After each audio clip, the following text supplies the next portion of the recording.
नमस्कार। Ayurvedic solution PS channel को आपण मानक स्वागत जनाऊँगी। आज आसतु जानिबा जादू विषय रे।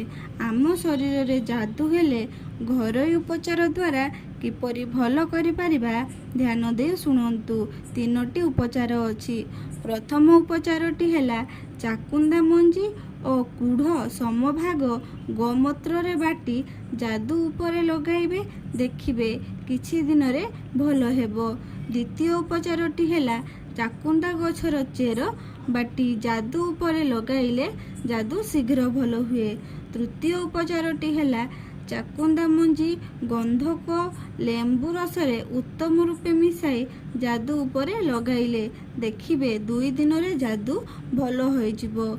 एही भिडियोटी भल लागिथिले लाइक, शेयर एवं सब्सक्राइब करने को जमा भूलिबेनी। Thank you.